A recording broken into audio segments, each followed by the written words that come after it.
নমস্কার। প্রায় ৭ দিন হয়ে গেল আমি কোনো ভিডিও ছাড়িনি এই চ্যানেলে। কারণ হচ্ছে ১৫ই আগস্ট বিকেলবেলা আমি বাড়ি যাই, কারণ ১৫ই আগস্ট আমার বন্ধুরা সবাই মিলে একটা ফিস্টের আয়োজন করেছিল।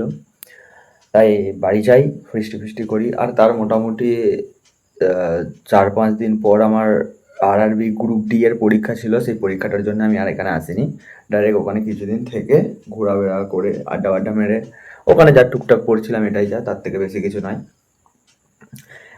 ওইসব করে একেবারে পুরো ৭ দিন পর মানে ১ সপ্তাহ পরে এসেছি। অনেক আড্ডা দিয়েছি, অনেক ঘোরাঘুরি করেছি, পড়াশোনা সেরকম কিছু করিনি। আর আমি বীভৎস ভালোভাবে টার্গেট নিয়ে পরীক্ষা দিতে গেছি, এরকম কোনো ব্যাপার নয়, কারণ আমার সিলেবাস শেষ হয়নি বলে আমি অতটা গুরুত্ব দিয়ে পরীক্ষা দিইনি। বাট হ্যাঁ, যতগুলো পড়েছিলাম মানে যতগুলো চ্যাপ্টার পড়েছিলাম, যা জিনিস পড়েছিলাম সেগুলো থেকে কমন পাচ্ছি কিনা সেটা অবশ্যই দেখেছি। কারণ অঙ্কের 2টো চ্যাপ্টার শেষ করেছি, সেই 2টো চ্যাপ্টার থেকে অবশ্যই কমন পেয়েছি, সেইগুলো করতে পেরেছি, অবশ্যই করতে পেরেছি। রিজনিং সত্যি কথা বলতে আমি শুরু করিনি। যেসব রিজনিংগুলো টুকটাক আমি জানি মোটামুটি করতে পেরেছি। বেশিরভাগ সিটিং অ্যারেঞ্জমেন্ট থেকে সবথেকে বেশি কোশ্চেন এসেছিলো সিটিং অ্যারেঞ্জমেন্ট থেকে। আর সায়েন্সের ভাগটা ভাই এত শক্ত ভাই, মানে টাচ করতে ভয় লাগছিল। তাও 2-3টে যদি পেরেছি মানে পেরেছি বা আমি ভুলভাল করে দিয়ে চলে এসেছি সায়েন্সে। আর জিকে ভাই, জিকেতে একটাও স্ট্যাটিক জিকে পড়েনি, পুরো টোটালি কারেন্ট অ্যাফেয়ার্স পড়েছে। একটা আমার কমন পাওয়া একটা মাত্র জিকে হয়তো পড়েছে, বাকি টোটালটাই কারেন্ট অ্যাফেয়ার্স পড়েছে। আলাদাই ভাই, আলাদাই, মানে কি বলবো। আর ঠিক আছে, পরীক্ষা দিয়ে এসেছি, ভালো হয়েছে। আমি 2027-এর এনটিপিসিটা ফুললি টার্গেট করছি। আমি চেষ্টা তো করেছিলাম প্রথমে হয়তো দুর্গাপুজোর আগে আমার সব সিলেবাসটা শেষ করার, বাট দুর্গাপুজোর আগে কোনো দিনই সিলেবাস শেষ হবে না। কিন্তু আমি এখন চেষ্টা করছি আমি যাতে ডিসেম্বরের আগে আমার টোটালি সিলেবাসটা ফুললি শেষ করতে পারি, মানে সিলেবাসটা জাস্ট শেষ করতে পারি, তারপর দেখা যাবে। তারপর তো রিভিশন, মক টেস্ট স্পিড সব দেখা যাবে। কিন্তু আমি চাইছি যে ডিসেম্বরের আগে আমি সকল চ্যাপ্টার বা সকল সাবজেক্টের বেসিকটাকে আমি কমপ্লিট করতে পারি। আর ৭ দিন আড্ডা মেরেছি বলে একটা মানে বিশাল বড় একটা আমার গ্যাপ হয়ে গেছে, সেই গ্যাপটাকে পূরণ করতে আমার জাস্ট ফেটে যাচ্ছে।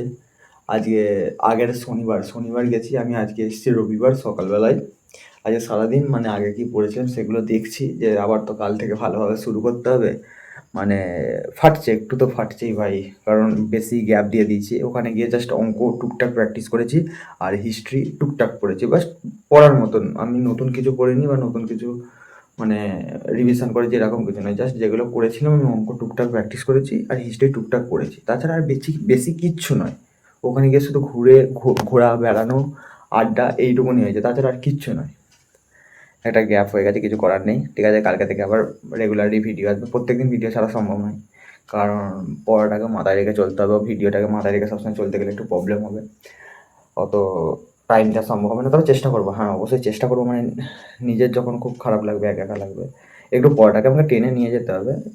তাই ভিডিওটাকে একটু মানে টুকটাক বন্ধ রাখি।